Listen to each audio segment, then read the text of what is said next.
Muito bem-vindo ao Gregário Cycling Podcast. Eu sou o Leandro Bittar e no tema da semana, o off-season.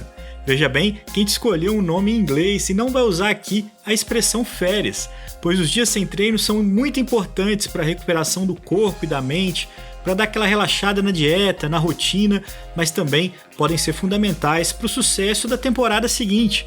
O off-season não é uma ruptura nem uma recompensa, é uma parte do planejamento. Isso é o que nós falamos nesse episódio com 3 especialistas, o treinador Hélio Souza, a triatleta olímpica Vitória Lopes e o psicólogo do esporte e presença constante nos pódios do Ironman pelo mundo, o Arthur Ferraz. Coloque as pernas pro ar e fique ligado. Ouvir o episódio Off-Season que começa agora no Gregário Cycling também é treino.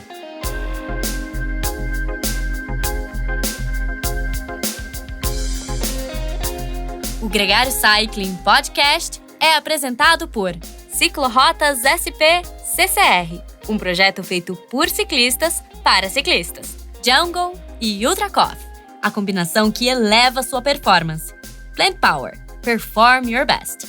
Ciclovia do Rio Pinheiros, a ciclovia que revoluciona o jeito de pedalar em São Paulo. Saiba mais sobre nossos parceiros na descrição deste podcast.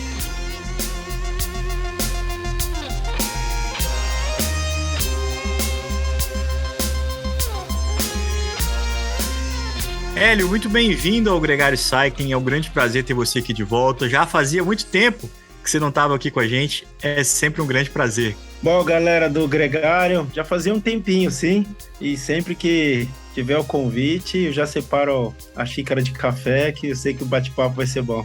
Pô, muito bem. Não foi um dia qualquer, foi simplesmente o nosso programa de maior audiência, o Peso Potência. Muito responsável por esse sucesso também, a sua experiência aqui com a gente. Agora, um papo um pouco diferente dessa vez para falar sobre o final de temporada, algo que também faz grande contexto, né? Você acabou de vir do Brasil Ride, que para muitos é a principal competição da temporada, principalmente para muitos amadores. Alguns profissionais também têm essa prova como grande objetivo. Como é que é a sensação de voltar de lá e falar assim, bom, agora o ano tá entregue? A Brasil Ride, além de ser uma prova de bastante exigência, né, não só física, né, é uma prova que necessita do atleta um quê a mais do que entregar ali, não só performance, mas entender quando o corpo está sofrendo, está num limiar acima daquilo que seria uma zona de tolerância para treino, e ali onde esses componentes também fazem a diferença, né? E ainda mais no final de uma temporada, é sempre difícil, acaba sendo um pouco complexo, porque você performar bem no final da temporada, numa prova bastante exigência, torna isso um desafio a mais. Porém, confesso que eu tenho conseguido êxito junto com os atletas para mexer dentro dessa engenharia aí e fazer eles competitivos no final da temporada. Mas isso é em função da forma como a gente adota a composição do calendário e distribui o ano, né? Não é uma porrada inteira, vou chamar assim, ao longo do ano e ao final o que sobrar vai. Não, a gente acaba distribuindo uns períodos de descanso e de menor sobrecarga ao longo do ano para que essa gordura a mais chegue o suficiente para eles fazerem uma boa prova no final da temporada. Quando você fala de período de descanso, tem muita gente que pensaria naturalmente, né, pela teoria do treinamento, que mais é sempre melhor. Então, se vamos pensar aquele típico, eu terminei a temporada agora, eu não vou descansar, não vou fazer nada, porque assim eu já começo a próxima temporada ainda mais forte, eu continuo treinando e vou melhorando. É bem por aí, né? Então, o período de descanso, assim, eu já tive várias concepções em relação a ele, né?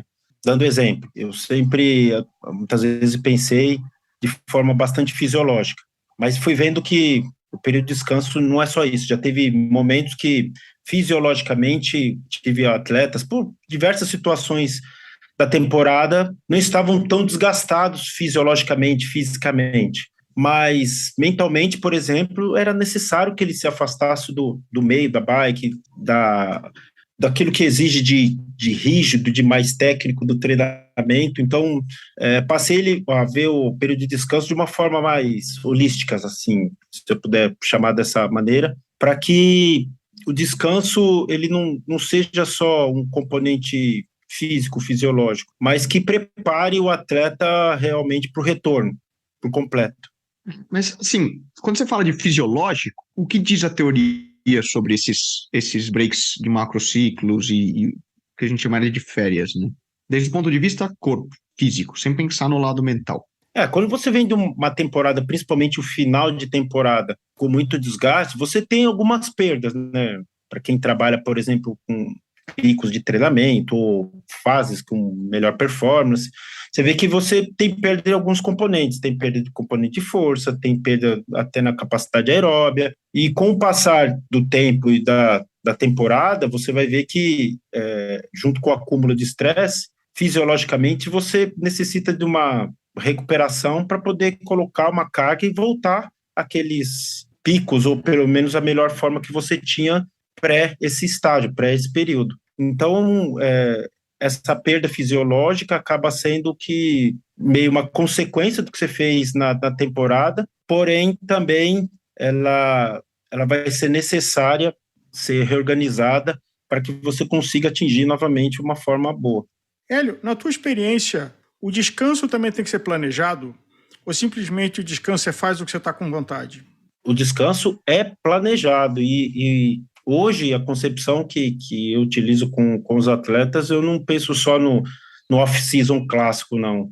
Ao longo da temporada, eu costumo pensar em pequenos shortzinhos de off-season, como se fossem pequenos períodos. Por exemplo, dependendo da sequência que o atleta faz, ele tem um pequeno breakzinho de uma semana. Bem, as características, os componentes que seriam, classicamente comparados com o off-season de final de temporada. Então ele vai dando esses pequenos breaks e eu vi que, dessa maneira eu consigo estender a temporada por mais tempo, né? Principalmente o atleta brasileiro, porque a nossa temporada ela costuma ser muito mais extensa, né? Enquanto a maioria dos atletas, dando o exemplo do Henrique Avancini, tiveram seu final de temporada no Campeonato Mundial, o Henrique ainda teve provas muito importantes, teve Campeonato Brasileiro, teve agora um período pequeno, um bloquinho pequeno de preparação para Brasil Ride, teve a Brasil Ride, uma própria etapa de 7 dias, então, assim, estende muito mais, né?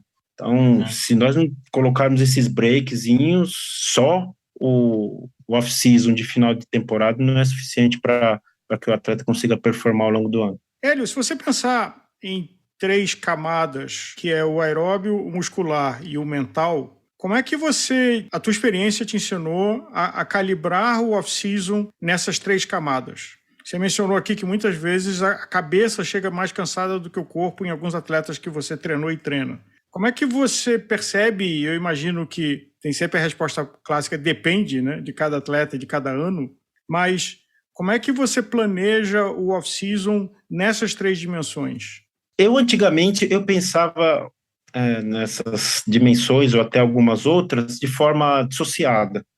Hoje eu não consigo mais ver dessa forma, entendeu? Eu não consigo ver o atleta mais como só desgaste mental, só desgaste fisiológico ou qualquer outro componente. Então, eu sempre costumo avaliar no conjunto. Ora, algum desses componentes vai ter uma sobrecarga maior, às vezes ele fisicamente está cansado, como eu já tive atletas em final de temporada para correr, por exemplo, uma Brasil Ride, mas que mentalmente estavam muito bem para poder conseguir passar por essa última etapa de forma satisfatória. Então, a primeira coisa que eu vejo hoje é trabalhar isso de forma conjunta, sabendo entender qual é o momento de cada um, e a partir disso analisar o que vem para frente, né? Porque é muito fácil determinar, por exemplo, um período, 10 dias, 15 dias, um mês, enfim, para um off-season. Mas se um objetivo, por exemplo, o atleta tem um objetivo importante daqui 2 meses, então tudo tem que ser pensado em função do calendário.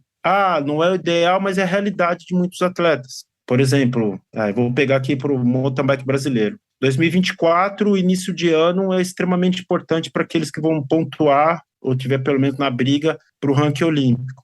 Então, talvez o off-season dele tenha uma característica diferente. Para ele, vai ser mais importante ele pontuar, sair na frente, pontuando bem no começo da temporada. Então, tem que analisar todo esse conjunto. Vale ressaltar, assim, que eu já adotei várias diferentes formas de tratar o off-season. Já coloquei, assim, períodos em que eles não ficavam zero de treinamento.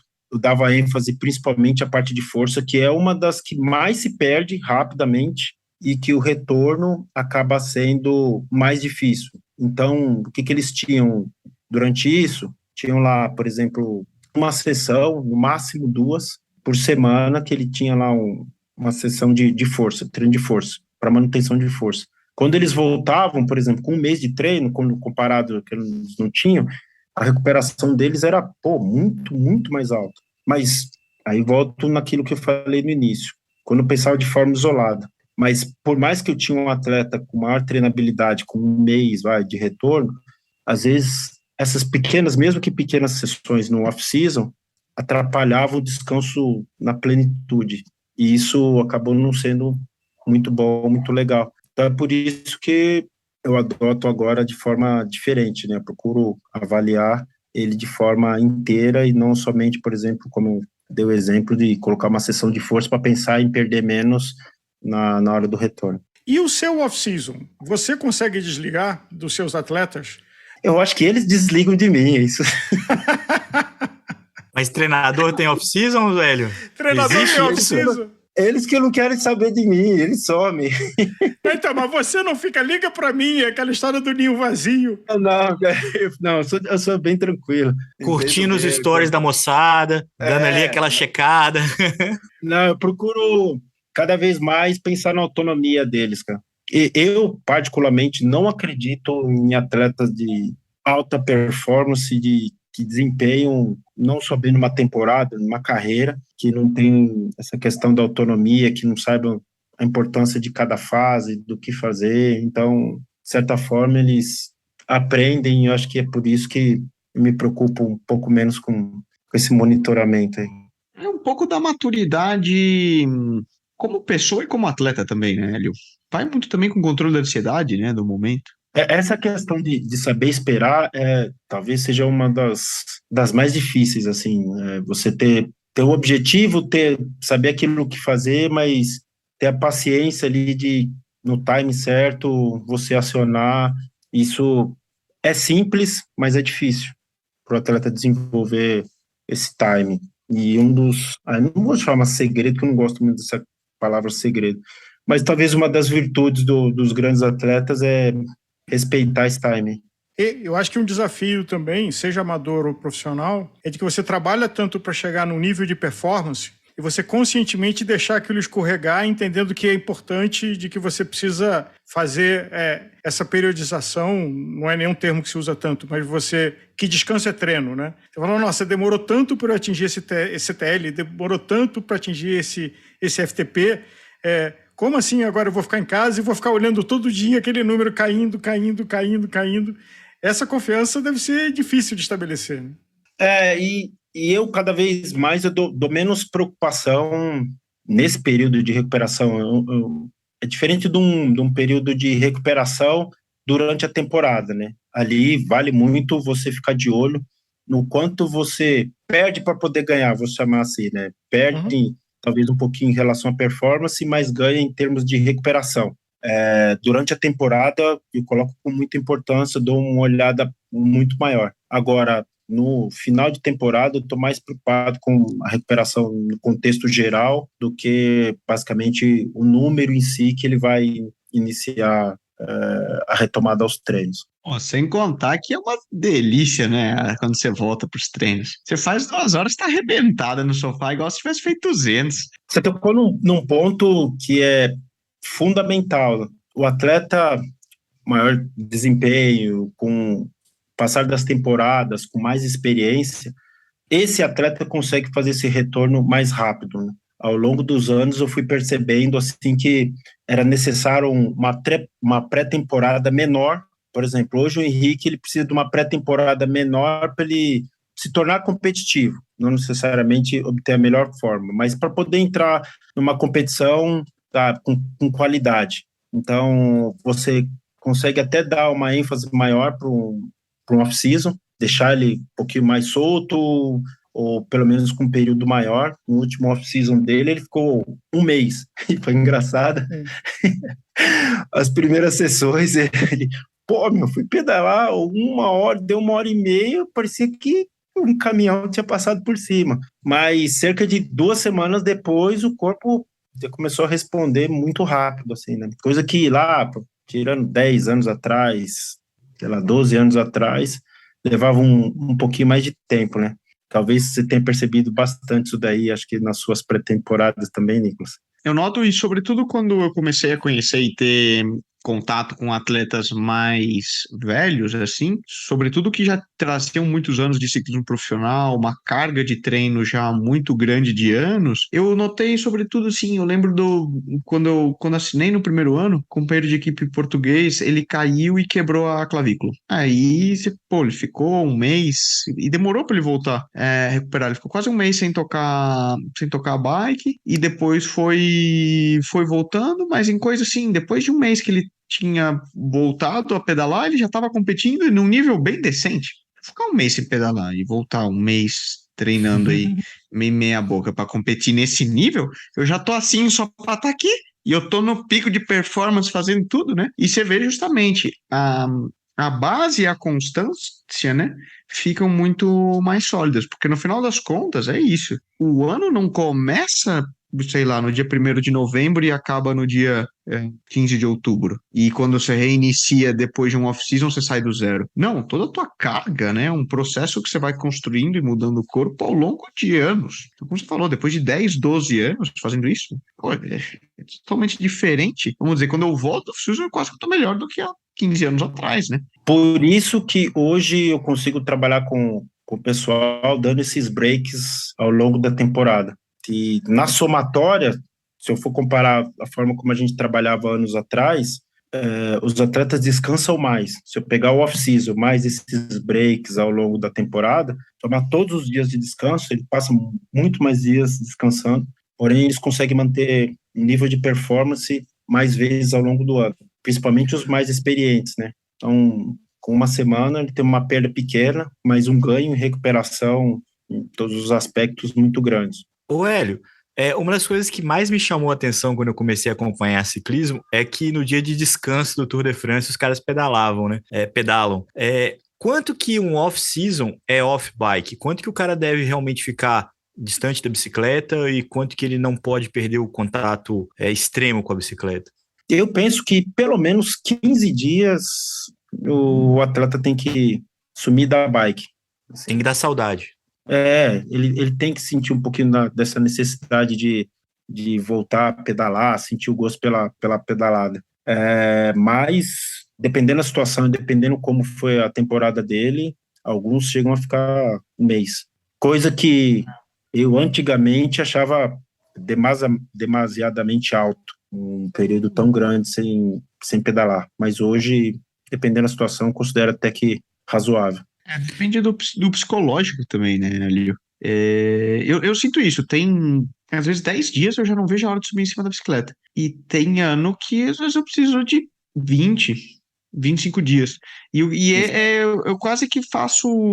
Não tem uma pesquisa, né, um número, mas justamente esse feeling de querer voltar e falar, quero ir andar de bicicleta, é a hora que eu falo, ok, agora é a hora de voltar. Quando eu sinto essa necessidade, e não tanto, né, por dias, assim, olha, eu vou ficar daqui até esse dia. Não, é um período. E quando eu sentir que eu quero voltar, que eu tenho, assim, os olhos brilham de novo pela bicicleta, né, aí é a hora que eu falo, bom, agora voltamos. Usando uma outra comparação, eu lembro da vez que o Thiago Pereira foi jogar a bola, ele é um nadador olímpico, né, e se machucou.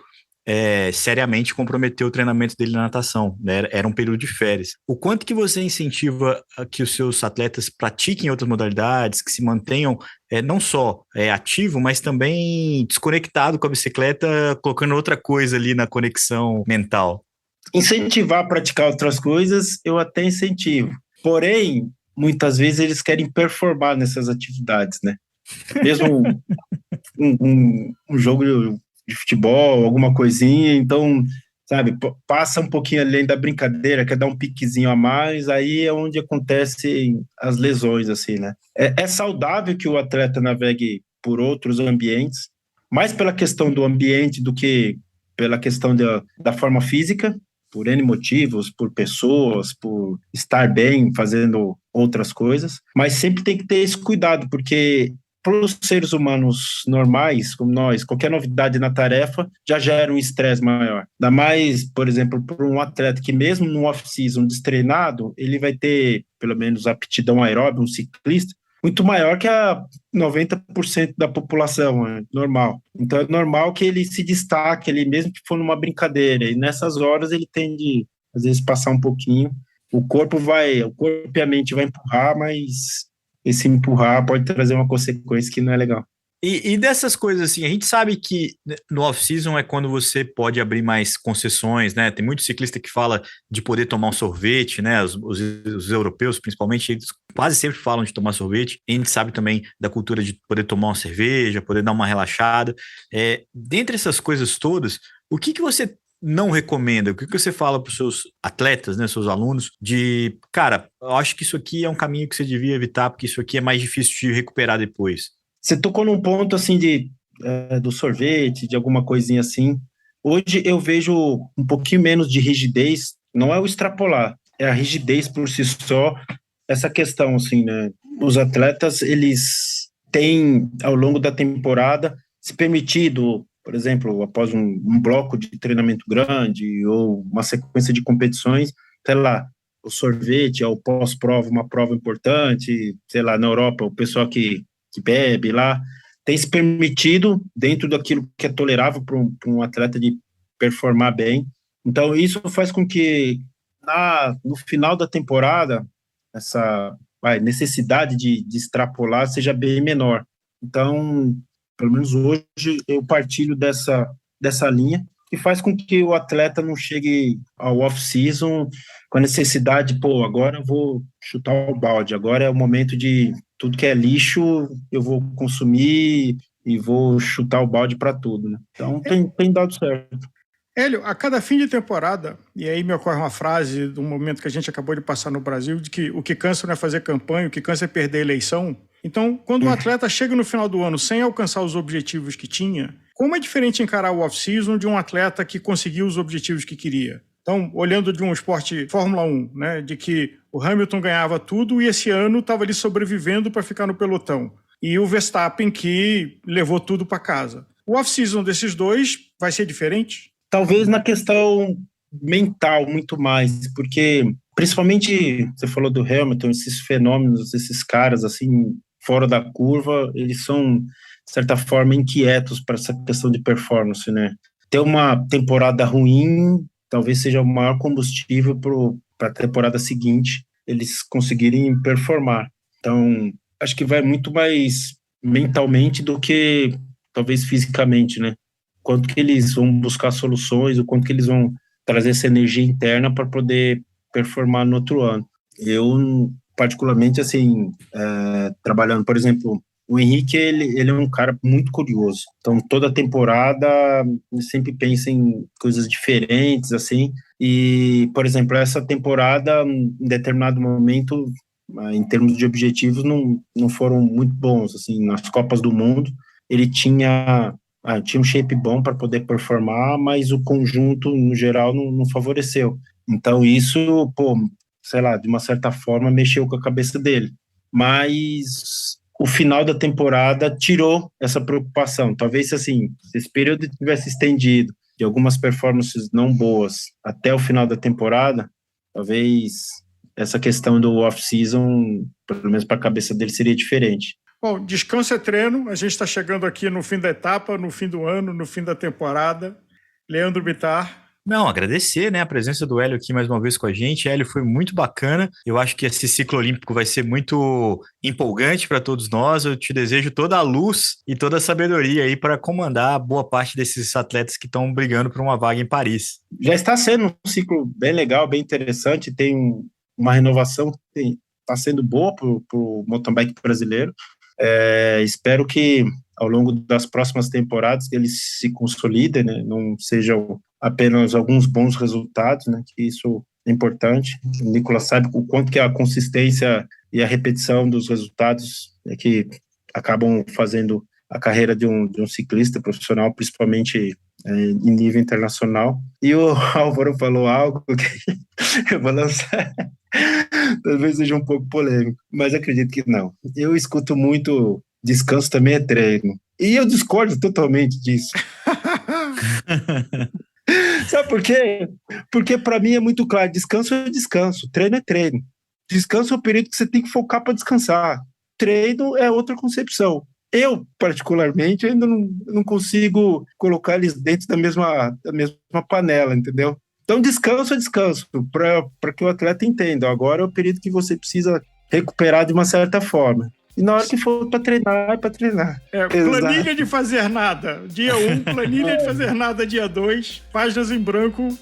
Aproveita que quando é para descansar, porque depois você vai reclamar que, poxa, tá cansado. Então, quando teve descanso, você tinha que aproveitar. Então, descanso é descanso, treino é treino.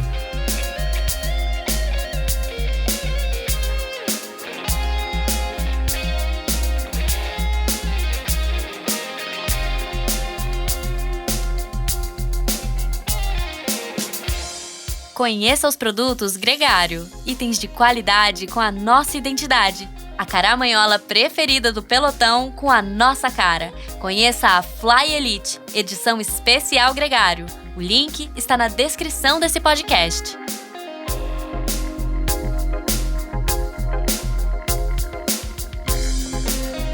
E aí, descanso é treino? O Hélio trouxe um ponto importante e a gente quer saber a sua opinião. Mas antes, ouça a triatleta olímpica Vitória Lopes e ainda nesse episódio, o psicólogo do esporte Ironman, Arthur Ferraz.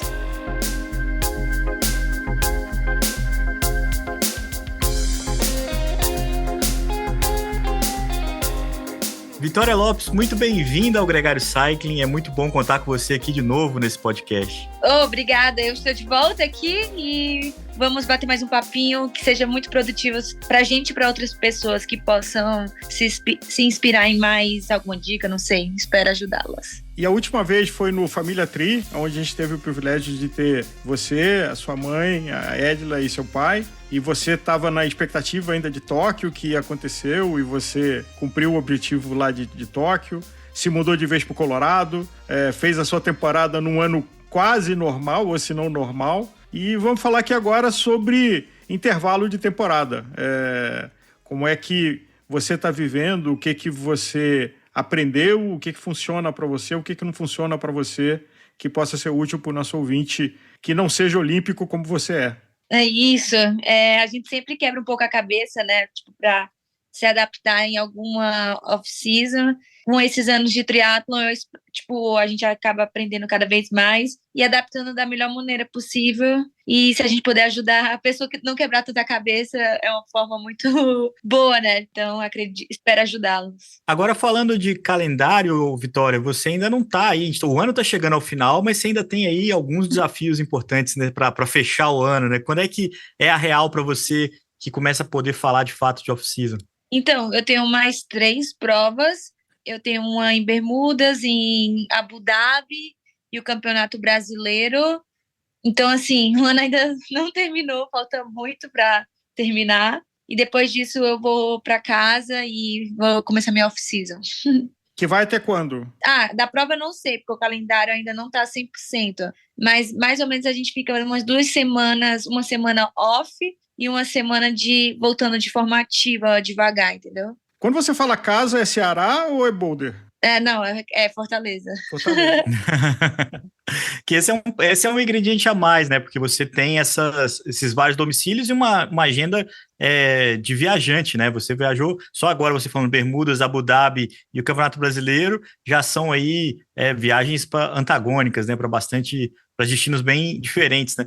Faz parte do off-season viajar ou no off-season é melhor parar e ficar bem quietinha? Então, agora até... Hoje a gente está gravando, mas eu competi esse último final de semana em Montevidéu, aí fiquei uma semana em São Paulo, e aí vou para Bermudas, ainda vou para os Estados Unidos, que é Boulder, aí depois ainda vou para Abu Dhabi, depois vou para Brasília, aí de Brasília, que é o Campeonato Brasileiro, eu acho que vou para casa, então assim, eu vou para de dezembro. Vitória, não é a pauta do programa, mas como é que você administra essa quantidade de viagens? Você, como atleta profissional do triatlo, que tem um calendário intenso e por vários países do mundo, imagino que deve ser duro a quantidade de viagem, até porque tem que levar bicicleta, não é só ir com bagagem de mão e uma mochila, né? Então, duas coisas. Ontem mesmo eu tive massagem 10 da noite, da 9h45 às 10h45 da noite aqui em São Paulo, porque eu estava muito cansada e a massagem me caiu super bem. Mas em relação, por exemplo, ao fuso horário, é uma coisa muito difícil. Esse ano eu fiz 4 vezes Estados Unidos, Europa, é um fuso horário de 8 horas. A viagem em si não é, agressiva, é um voo inofensivo até, sabe, assim, de modo de falar. Mas o fuso horário mexe muito com o nosso corpo, muito. Então, isso é uma estratégia que ano que vem eu vou tentar ficar mais na Europa, perto das provas da Europa, porque não faz sentido eu estar nos Estados Unidos para competir na Europa em junho e julho, que tem mais prova europeia. Então, ainda mais em Boulder, que é quase lá no Pacífico, né? Exato. Então, assim, o aprendizado desse ano foi, por mais que tenha suas vantagens de voltar para casa, né? Saber onde você pedala, saber onde você nada. Isso é uma vantagem muito boa, porque explorar um novo lugar também é um pouco, demanda tempo, né? Então, às vezes, a gente não tem tempo. Mas pro ano que vem, quando tiver prova na Europa, eu vou tentar mais ficar na Europa para evitar esse fuso horário que, às vezes, é bem pior do que a própria viagem em si. Ô, Vitória, nesse sentido, o off-season para você tem um valor também especial de poder não ter que se preocupar com essa mala, não ter, mais do que interromper o treino em si, fazer aquela quebra que é importante, mas também de ter uma quebra nessa rotina de viagem, de desgaste, do acolhimento de estar na própria casa, vamos dizer assim? Então, isso daí foi uma coisa até que eu também estou aprendendo. Aprendendo não, que eu já aprendi. Quando eu ia para Fortaleza, geralmente eu queria ir e treinar. E Fortaleza, assim, é um lugar muito quente, né? É um lugar que exige muito do seu corpo. E, poxa, se eu tô indo para tirar férias, não faz sentido eu acordar às 5 da manhã para treinar e ainda, me desgastar. Isso na off-season, tá? Então, assim, agora eu vou tentar na off-season, que eu vou para Fortaleza, e para ser, meu lugar de férias. Porque toda vez que eu vou lá, eu sempre quero sair, meus amigos... Rever os amigos, né? Quero sair, treinar e acordar cedo. E isso não combina, recuperação, né? Treino, recuperação e falta de sono. Isso não combina com performance. Claro, e nadar é mais fácil, porque não precisa de hora, né? Tu tá na piscina. Malhar, musculação também, tu tá lá coberto. Agora, correr, pedalar fica um pouco mais difícil. Por isso que eu também gosto de, às vezes, pegar mountain bike, pedalar na praia, sabe? Assim, uma coisa mais relaxada. Você é atleta há muito tempo, inclusive com a graça da sua mãe, que criou uma base de atletas de elite lá em Fortaleza. O que você foi aprendendo na sequência dos anos que funciona melhor para você nessa sua pausa de poucas semanas? É fazer nada? É fazer alguma atividade física diferente ou é fazer o que você faz com menos intensidade? Então, como o triatlon é um esporte muito desgastante, são 3 modalidades, a gente geralmente tem um volume de uma carga horária muito alta, né? Eu já vi alguns casos de pessoas que não quiseram tirar férias e uma hora pagar um pouco o preço, sabe? Mas também já vi outros casos de pessoas tirarem muito tempo e também pagar um preço. Então, acho que é muito individual isso. Por exemplo, para mim não existe essa história de não parar. Meu corpo uma hora vai pifar. Eu me conheço nesse sentido. Seja mental ou seja fisiológico, eu sei que eu tenho que tirar essa semana sem fazer nada. Às vezes é muito difícil, porque como eu tenho um ambiente muito esportivo, né, familiar, então a pessoa fala, não quero ir, só fazer um pouquinho. E às vezes não, é muito mais difícil, mas eu vi até uma coisa do Kipchoge que ele falou, para você ser bom, você precisa aprender a dizer não, né? Você precisa falar assim, não, porque isso não é bom para mim, eu não preciso disso agora.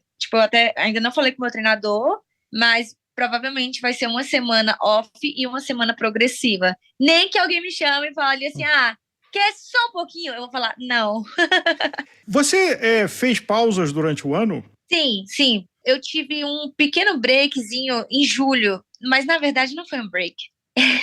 Eu fiz umas provas de longa distância em julho e eu mudei o treinamento, tipo, foram treinamentos com menos intensidade, mas eu tive isso como um break, mas não foi um verdadeiro break. Na real, eu treinei de uma maneira menos intensa, mas eu considero que eu fiquei uns 3 meses sem competir o triatlo olímpico. Então, eu posso dizer que foi um break? Não, 3 não, uns 2, vai, 3 é muito. Foi de julho, eu voltei a competir em setembro.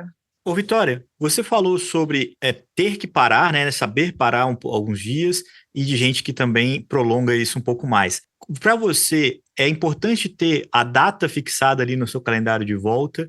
É importante ter aquele momento que dá saudade da bike ou dá saudade da corrida para voltar?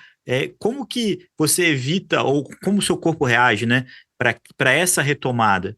Então, eu acho que pra mim eu tenho que sentir a saudade, né? Tipo, saber que, nossa, quando eu voltar eu vou aproveitar muito o treino, porque eu acho que muitas vezes também eu pequei nisso de não querer tirar férias. Tipo, não, eu queria, mas eu não cumpria. Eu ficava 2 dias, aí no terceiro já tava querendo fazer algo. Acho que pode ir, mas ao mesmo tempo não dá aquela vontade de voltar depois. E isso que eu vou tentar, tipo, claro, hoje eu quero fazer uma caminhada. Vou, mas eu vou tentar aproveitar essa semana de maneira consciente, entendeu? E o meu treinador, que agora eu tô com um novo treinador, que até o Danilo, que é meu treinador, marido e psicólogo, ele é muito organizado. E como ele é muito organizado, ele me deixa muito consciente e em paz.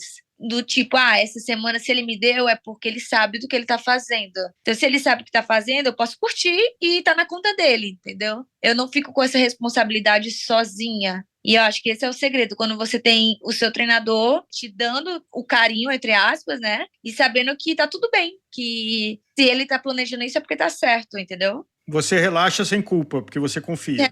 E relaxa, não fica, será que eu tô fazendo algo errado? Não, se ele falou, tá falado. Na tua história, o off-season tem sido mais importante para descansar o corpo ou a cabeça?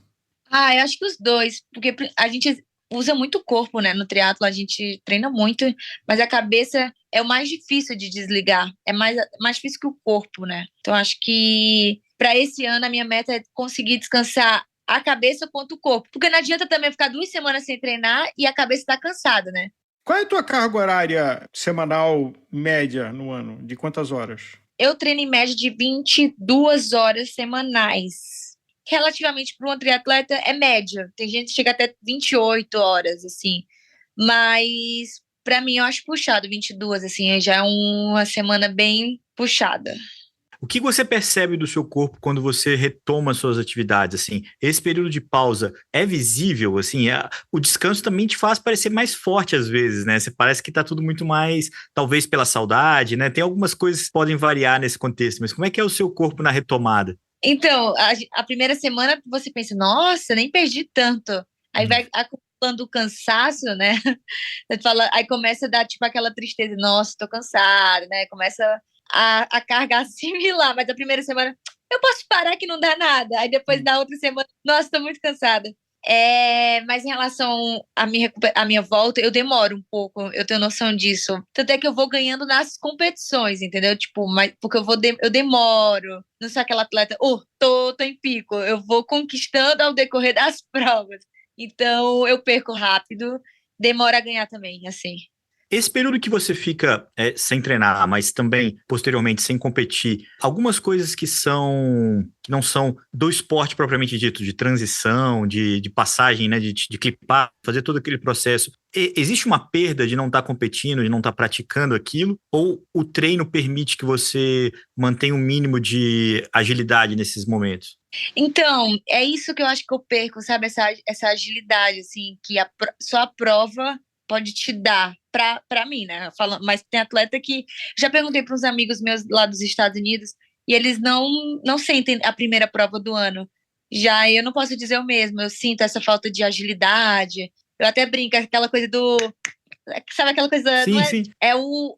A manha. Eu imagino, assim, eu tô supondo isso aqui, porque eu nunca fui um triatleta, mas assim, do tipo, qual que é a ordem do capacete, da sapatilha, do óculos, de como é que eu coloco isso, como é que eu coloco aquilo, e vou pular na bicicleta, ou, sabe assim, não sei, de ter que relembrar um pouco. Principalmente o triatlo olímpico, que como a gente tem o vácuo liberado, a gente compete com muito contato, né? Então, assim, é contato nadando, é contato na bicicleta, é contato correndo. Então, por mais que você treine, você não tem tanto contato quanto no dia da prova, né? Então, essa coisa do contato é onde eu sinto mais falta. E é bem isso. Para uma pessoa amadora que esteja nos ouvindo, que dica você daria para desligar sem culpa? Que não tem o privilégio que você tem de ter uma pessoa que te apoia e que você confia e que diz, pode relaxar que eu sei o que a gente está fazendo. Eu acredito assim que a maioria deve ter um treinador, né? E se tiver o treinador, eu acho que tem que conversar com o seu treinador e confiar no seu treinador. Esse é o ponto número 1. Mas se não tiver o treinador, eu acredito que, tipo, para desligar e estar sem culpa, se mantenha ativo no sentido assim, sei lá, vou fazer uma caminhada com os meus filhos, mas eu não falo, tipo, uma caminhada, tipo, 10 quilômetros, 6.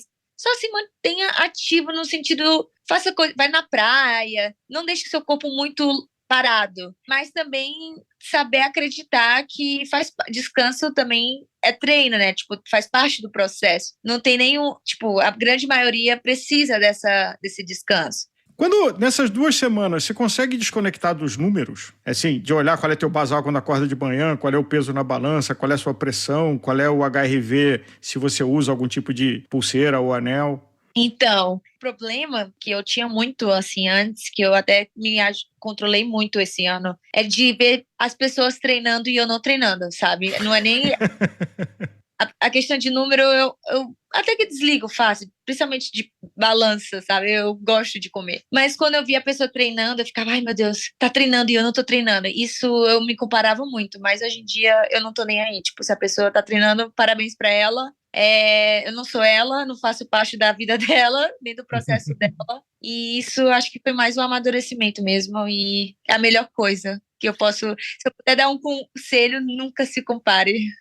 Aliás, eu acho que você faz parte de uma geração de atleta que teve a sorte e o azar de Tóquio, porque todos os atletas dessa sua geração não tinham referência, porque estava todo mundo trancado no seu país e o contato não existia. E eu acho que foi estranho para todo mundo treinar sem esse contato e voltar a ter o contato, mas talvez você tenha aprendido a manter a sua motivação e disciplina sem o contato, coisa que atletas que não passaram por isso de outras gerações não tiveram. Então, mas ao mesmo tempo, como a gente não tinha contato, a gente tem hoje em dia muita rede social, né? Então a gente tem acesso de uma maneira longe. E a gente sabe que na rede social tudo também é maravilha, né? E quando a gente tá competindo, não, a gente tem mais acesso à pessoa, a gente consegue saber como é que a pessoa tá, então, enfim. Mas o que eu acho mais legal disso é que as redes sociais também é uma coisa que eu amadureci muito, sabe? Porque senão entra no lance da comparação. E eu acho que a melhor comparação é na competição. Não vai ser no treino, não vai ser no off-season, não vai ser em nada. Vai ser no dia da prova que você vai poder tirar uma informação, né? Tipo, o que é que você precisa melhorar, o que é que você precisa, né, treinar mais e tal. Senão, você fica louco, porque todo mundo treina, isso é fato. Vitória, muito obrigado pela sua participação aqui com a gente. Foi um ótimo papo, um ótimo sprint, né? Porque ainda faltam aí pelo menos 3 eventos importantes para você poder vivenciar, tudo isso que você falou aqui no off-season, mas muita gente que está ouvindo a gente já está no momento de planejar e de pensar um pouco mais sobre como vai ser essa passagem aí entre os 2 ciclos. É claro que um amador não tem tanta preocupação ou tão milimétrico quanto um atleta do seu nível, mas é sempre uma troca de conhecimento muito importante. Obrigado. Eu que agradeço. Espero ter ajudado em alguma coisinha de nada e que as pessoas aproveitem seu off-season de forma merecida.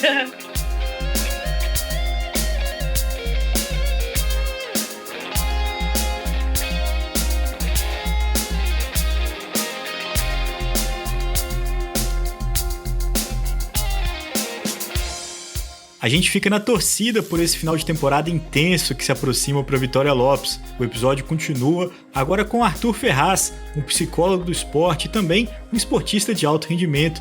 Ele divide com a gente as experiências do campo da psicologia sobre a importância de um bom off-season.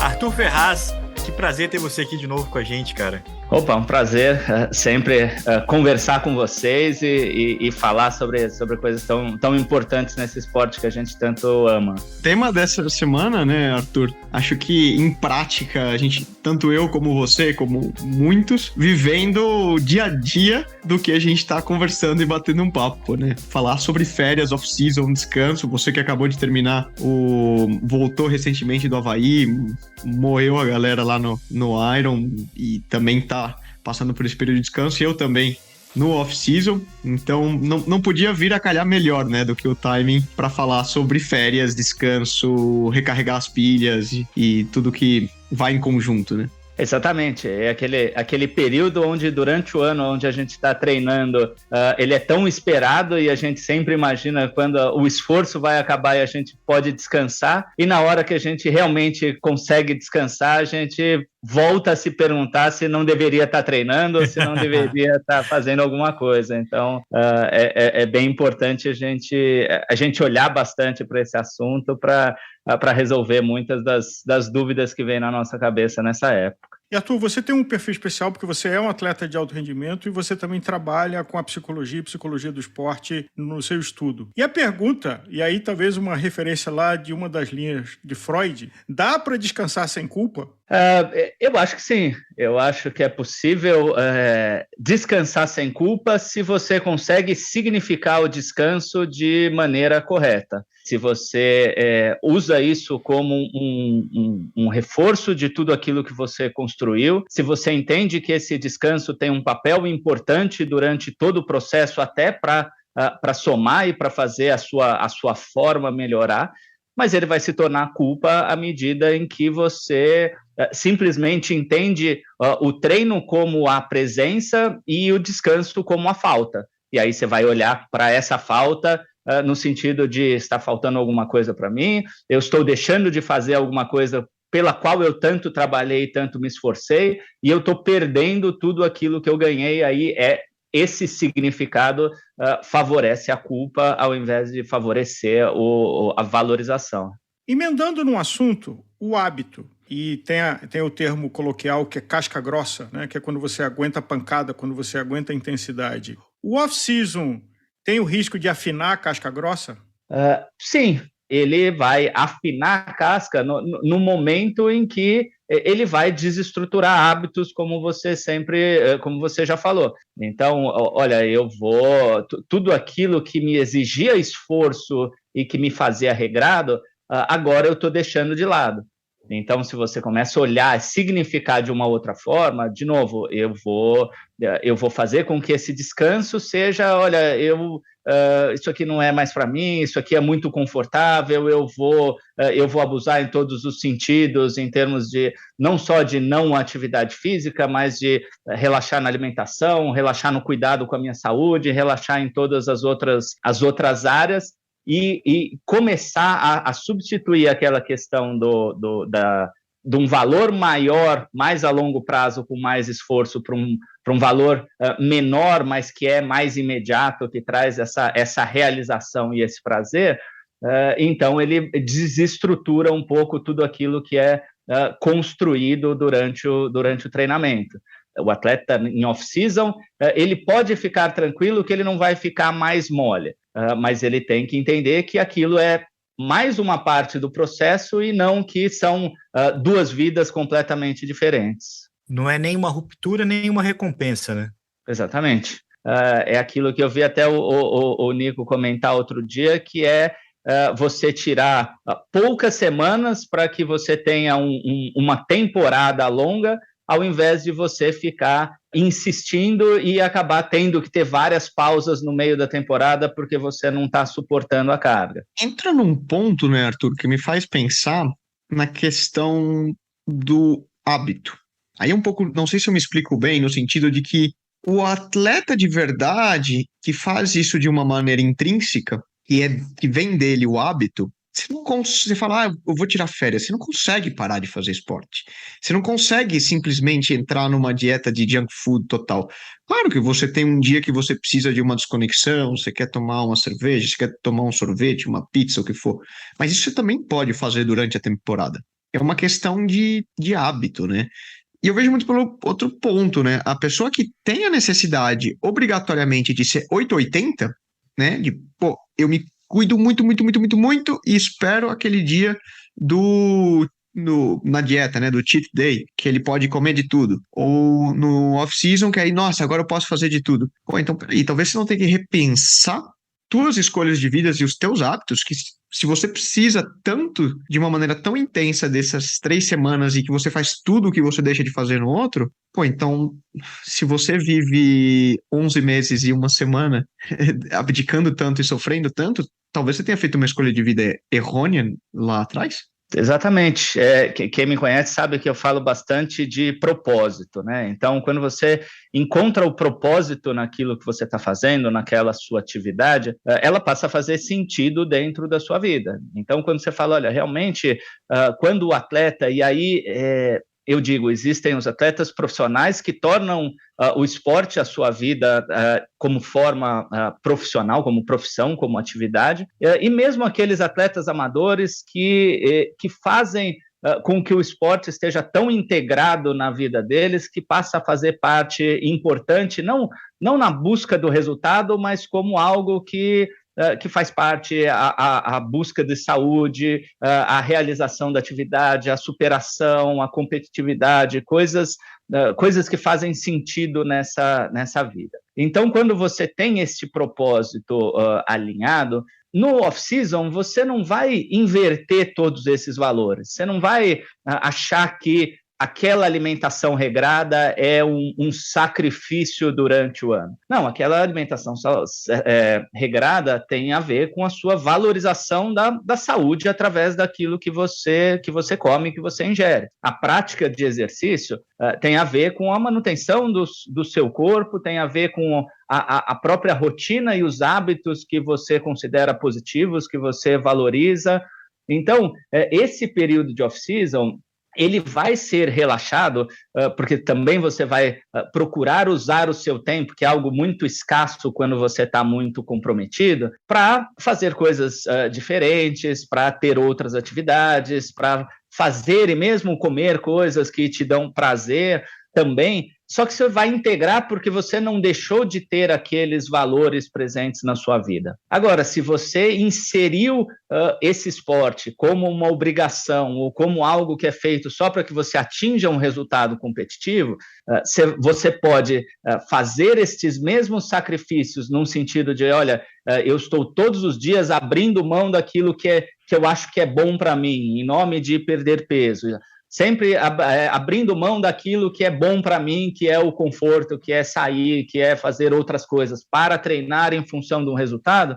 A hora que acabar a minha prova principal, a hora que eu atingir o meu objetivo, eu não vou ter mais um propósito para manter aquela regularidade ou aqueles valores. E aí o atleta vai descambar e vai buscar todas essas outras coisas. E, de novo, isso não vai ter, por um lado, não vai ter tanto a culpa, porque não tem o propósito, não tem o hábito, você não vai se preocupar na hora que está comendo um junk food, que isso está fazendo mal para a sua saúde ou para o seu corpo, mas, por outro lado, ele vai ter uma dissociação grande do período competitivo com o período de off-season. Tem um amigo meu que fala que se você precisa muito do fim de semana, você deveria repensar o que você está gastando da sua semana, né? Agora, mudando de assunto, indo para o amador, tem uma diferença tênue entre obsessão e disciplina. E a gente vê isso muito em atletas amadores, e eu no meu círculo de relacionamentos, de que tem gente que pula de 10 horas por semana para 20 horas por semana, e quase sempre essa pessoa está no momento de crise emocional, profissional. Então, vira uma atitude de obsessão e não de disciplina. O que você, na sua prática clínica, ajuda a orientar? Porque a obsessão faz mal, né? Esporte também pode fazer mal.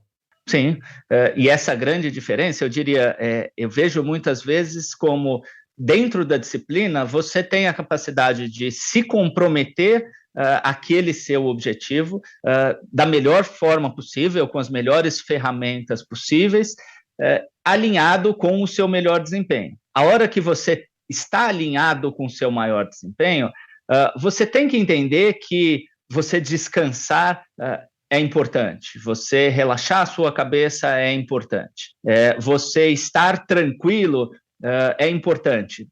Eu falo isso muitas vezes porque existe uma mentalidade ultra produtiva que é assim, olha, eu sou uma pessoa que me cobro muito e essa cobrança me exige com que eu me preocupe com tudo, com que eu esteja sempre estressado, com que eu seja sempre o máximo produtivo possível. E isso, muitas vezes, acaba se desalinhando com o bom desempenho, porque um atleta estressado, porque um atleta tenso, um atleta ansioso, ele vai desempenhar pior. E aí você precisa convencê-lo, né, através, muitas vezes, desse meu trabalho, que, olha, isso que você está fazendo não está alinhado com aquilo que você diz que é o seu objetivo. Porque se o seu objetivo é desempenhar, e a gente já sabe que você vai desempenhar melhor se você estiver mais tranquilo, se você se cobrar menos, se você estiver menos preocupado com todos esses problemas, então realmente se você quiser se alinhar com o seu desempenho, você vai precisar relaxar. E a obsessão é um pouco isso. Olha, eu vou justificar as minhas atitudes de busca incessante, de aumento de estresse, de não tolerar um descanso, de achar que eu estou perdendo, de achar que eu preciso buscar a todos os momentos aquilo que vai me fazer chegar no meu objetivo, mas eu preciso muitas vezes mostrar para esse atleta que é justamente essa busca que está atrapalhando o atingimento do objetivo. Porque se você não consegue descansar, se você não consegue relaxar, se você não consegue dar tempo para o seu corpo se adaptar, então esse cara vai se inscrever em uma prova atrás da outra, ele não vai se recuperar porque ele acha que é a próxima prova que vai fazer ele melhor, ele não vai tirar um descanso quando ele está cansado e o treinador dele manda ele descansar, porque ele acha que se ele descansar, ele vai estar perdendo. Então, ele já não está fazendo aquilo que é o melhor para o desempenho dele, ele está fazendo aquilo que vai acalmar essa obsessão, e aí isso vai trabalhar contra o objetivo.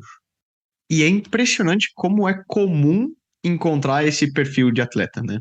Na realidade, e inclusive entre muitos atletas profissionais, na realidade, a grande maioria, e aí eu me incluo, até uns anos atrás, eu era assim, e não era capaz de desconectar. Muita gente que me conhece e está escutando esse podcast sabe, eu era o noia. Tudo tinha que estar no último dos limites e tal, e na medida que você começa a ter um pouco mais de autoconfiança e confiar, como você disse, né, no processo, e ter isso de uma maneira mais interiorizada na vida, os hábitos, e relaxar, as coisas começam a fluir melhor na outra ponta, porque isso acaba gerando um estresse, né? Quase que seria um burnout, né? Eu não sei se, vamos pensar, um termo que ficou famoso um pouco fora do âmbito esportivo, do burnout, que uma pessoa pode ter isso no âmbito profissional, da vida pessoal também, mas seria o mesmo que se aplica a um atleta, né?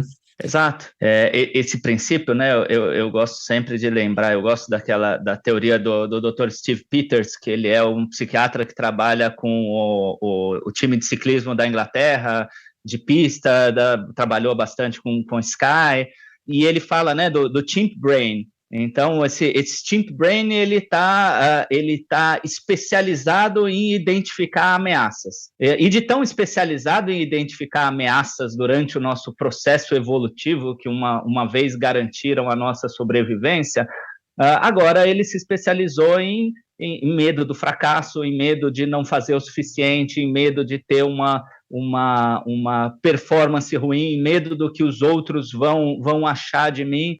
Então, o trabalho dele é convencer o atleta a fazer o máximo possível na visão dele para evitar essas frustrações, essas vergonhas, esses medos. Ô Arthur, saindo aqui do clube dos 300 watts plus, aqui, trazendo para uma galera menos atleta, menos consistente, a temporada nem sempre ela é planejada de uma forma anual, ela é baseada nos eventos principais, né? Então, tipo, o cara vai fazer o Ironman Brasil, o cara vai fazer o Letap Campus, o cara vai...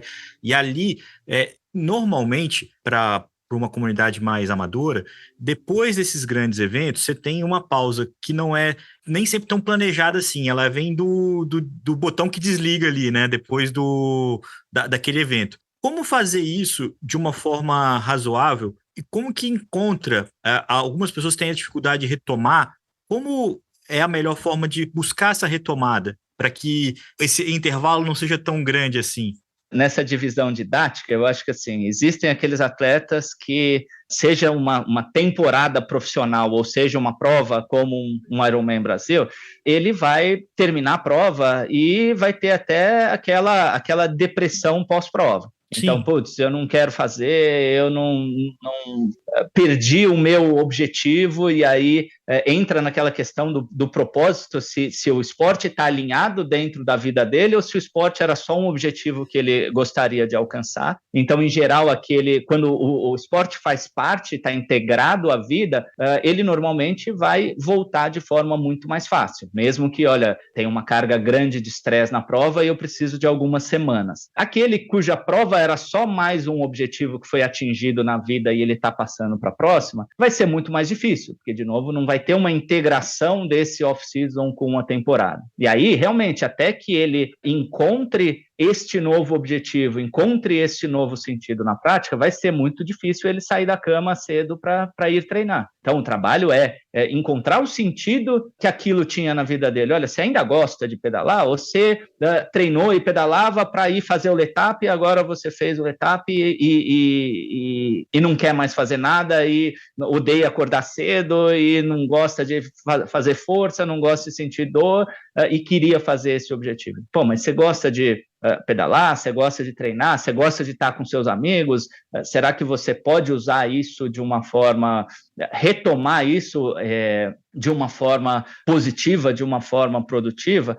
Então, é por aí que a gente vai trabalhando. Agora, se ele normalmente, olha, cansei e a prova me causou um estresse, me causou um desgaste, tem muito mais a ver com o processamento desse desgaste. Então, às vezes, o cara faz uma prova muito boa, ele está motivado para competir de novo. Às vezes, tem uma prova que aconteceu algum problema e ele não atingiu o objetivo desejado, vem um pouco daquela frustração de, olha, pô, será que valeu a pena todo esse meu esforço? Não estou com vontade de ir. E aí você significar esse resultado e entender esses seus motivos pode motivá-lo a, olha, então eu vou trabalhar nas minhas deficiências, nos problemas que eu tive na prova, para na próxima oportunidade eu conseguir render. Na literatura, existe algum período ideal? Quanto tempo de descanso off-season aí? Cara, eu acho que depende um pouco do tipo de prova. Por exemplo, né, o que eu conheço mais e a minha experiência, por exemplo, numa prova de Ironman. Eu falo que a gente precisa considerar uma série de fatores. Então, eu acho que no dia seguinte da prova, o seu maior limitador é o limitador muscular. Sua musculatura está doendo, é difícil de descer escada, é difícil de caminhar. Então, não adianta você querer fazer qualquer treino, porque a dor muscular vai ter essa limitação. Depois, você vai ter uma limitação, digamos, fisiológica.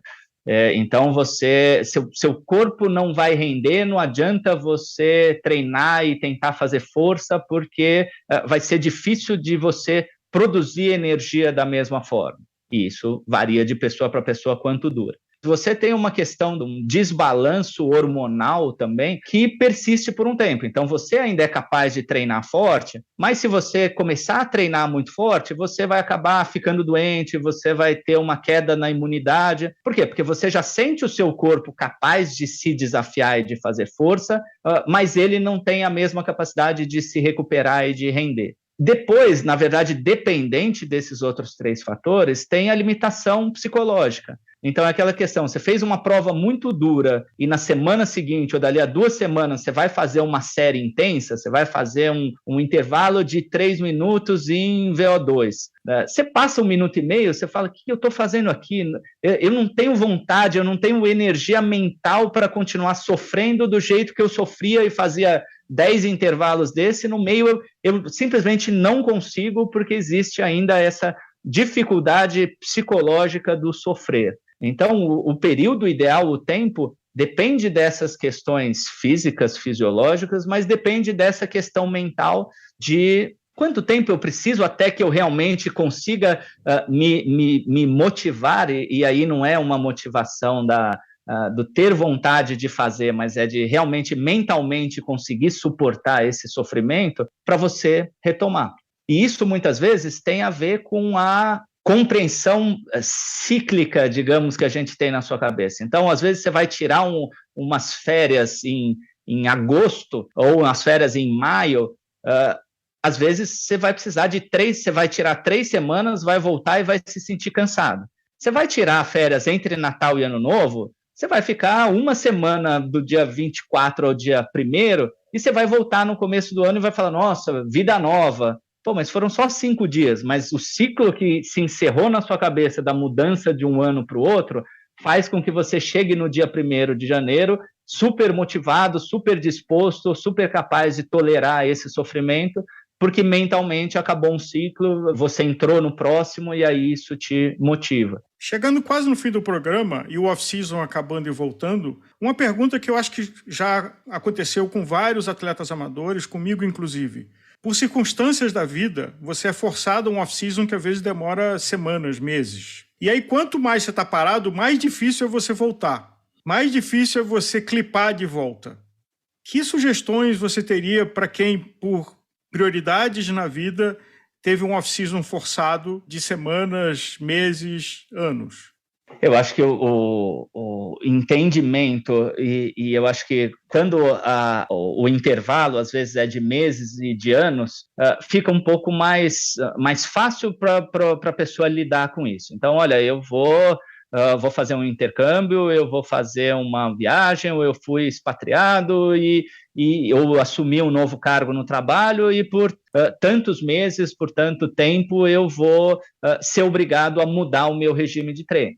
Isso às vezes é mais compreendido do que, poxa, marcar uma reunião na hora do meu treino. Ou durante essa semana eu vou ter que ir para uma convenção, eu vou ter que ir para um congresso e eu não vou conseguir treinar. Isso normalmente traz um pouco mais, isso está mais fora do controle da tomada de decisão do atleta e traz um pouco mais essa angústia e essa culpa de não estar treinando.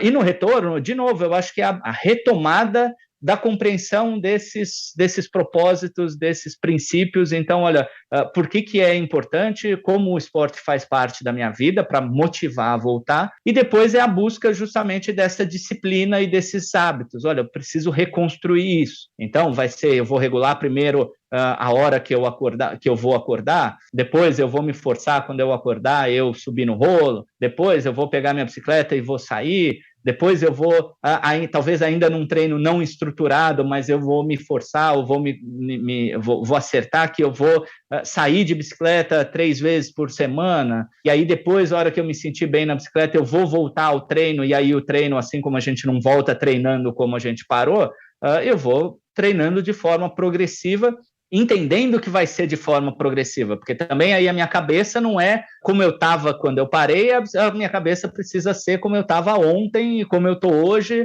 Na semana passada que eu não conseguia nem acordar nesse horário, agora eu já voltei a acordar cedo, que eu não conseguia nem pedalar 10, 20 quilômetros, agora eu já estou pedalando 20 quilômetros, e aí eu vou colocar intensidade, e tudo dessa forma. Então, acho que o processo é um pouco esse. O estímulo social ajuda? Ou seja, você reconectar com seus amigos de pedal, ou você entrar por uma assessoria. Não vale aquela história de se inscrever com a academia só para aliviar a culpa e nunca aparecer lá, né?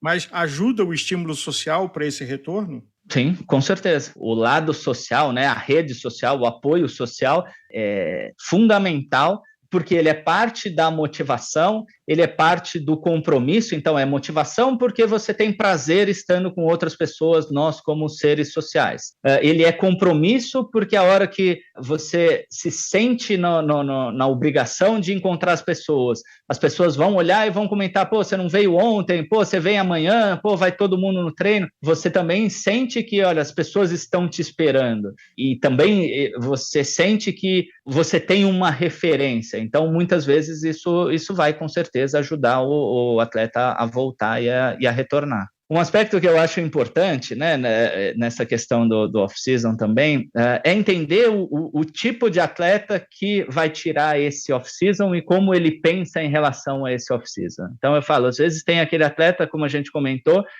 que se esforça e faz uma série de sacrifícios e chega no fim da temporada e está exausto. E aquele atleta que não quer fazer absolutamente nada. Esse atleta, normalmente, ele precisa também ser orientado a tomar cuidado com esse absolutamente nada, a manter certa atividade, a não perder tanto os seus hábitos, a estabelecer uma rotina também nesse off-season. E você tem a possibilidade também de tornar esse treino produtivo no off-season. Então, de um atleta que não chegou tão esgotado no final da temporada, ele também não precisa estar se sentindo culpado ou querer fazer demais, mas às vezes ele tem a oportunidade de trabalhar outros aspectos que vão ajudar ele no esporte em questão, sem trazer uma carga grande de treino excessivo. Então, por exemplo, no triatlon, é um momento, às vezes, de você trabalhar uma técnica de natação, no momento de você trabalhar uma outra coisa no ciclismo, de você sair para correr, e aí, em vez de você fazer a corrida na pista que você sempre faz, você vai para uma montanha e faz um treino na montanha, você vai para campos, vai para uma serra, e aí você não significa necessariamente que off-season você não vai subir na bicicleta, mas significa que a estrutura do seu treino, essa obrigação diária com o seu schedule, ela vai ser um pouco mais flexível.